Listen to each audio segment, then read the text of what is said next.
আসসালামু আলাইকুম ভাই। ওয়ালাইকুম আসসালাম। আসসালামু আলাইকুম ভাই। ভালো আছেন না? আলহামদুলিল্লাহ আছি ভাই। আহ, আপনার নামটা বলবেন? আমার নাম মোহাম্মদ সাজু মিয়া। গ্রামের নাম এটা? গ্রামের নাম টিটমা। উপজেলা? উপজেলা উলিপুর, গুনাইগাছ ইউনিয়ন, উপজেলা উলিপুর, জেলা কুড়িগ্রাম। আচ্ছা। আপনি এই চরে কতটুকু বাদামের চাষবাস করেন আপনি? আমার 1 একরের উপরে যাবে। বাদাম আপনি 1 একর করেন। আচ্ছা। আর এখানে একটা ওষুধ দেখতে পাচ্ছি আমরা। এর নাম কি জানেন? অ্যাডভান্টেজ। অ্যাডভান্টেজ। হুম। এটা আপনারা কিভাবে ব্যবহার করেন? এটা এই যে বাদাম কেলাবো, বাদামের সাথে মিক্সার করিয়ে বাদামটা একটু রোদের মধ্যে দিয়ে একটু বাদামটা যখন ওষুধটা বাদামের সাথে লাগিয়ে যাবে তখন আমরা লাগাবো। মানে 100 মিলি অ্যাডভান্টেজ আপনি কতটুকু ওষুধের মধ্যে মেশান? বাদামের মধ্যে মেশান?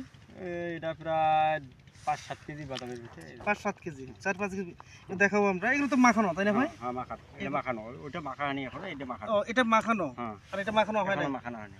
আচ্ছা, এই অ্যাডভান্টেজ আপনি কতদিন থেকে ব্যবহার করেন? এটা প্রায় 2-3 বছর থেকে করতেছি আমরা। 2-3 থেকে বছর থেকে করতেছেন।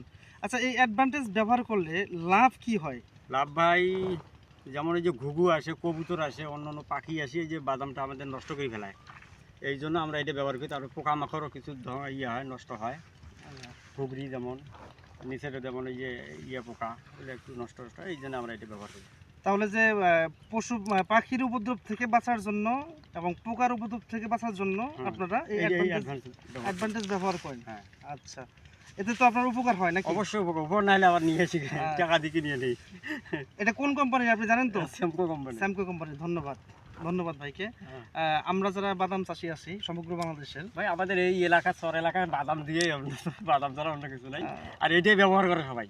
আচ্ছা ঠিক আছে, সমগ্র বাংলাদেশের যারা বাদাম চাষি আছি তাদের প্রতি স্যামকো কোম্পানির অনুরোধ থাকবে, আপনারা যখন বাদাম মাটিতে বপন করবেন তখন এই অ্যাডভান্টেজ দিয়ে একটু মাখায় নেবেন। মাখায় নেওয়ার পরে 4-5 কেজি বীজে 100 মিলি অ্যাডভান্টেজ মাখায় নেবেন, একটু রোদে রাখবেন। রাখার পরে আপনি সাজু ভাইয়ের মতো বপন করবেন ইনশাল্লাহ। আমরা সবাইকে বলবো করার জন্য, এটা উপকার আছে। ঠিক আছে, ধন্যবাদ সবাইকে। আসসালামু আলাইকুম।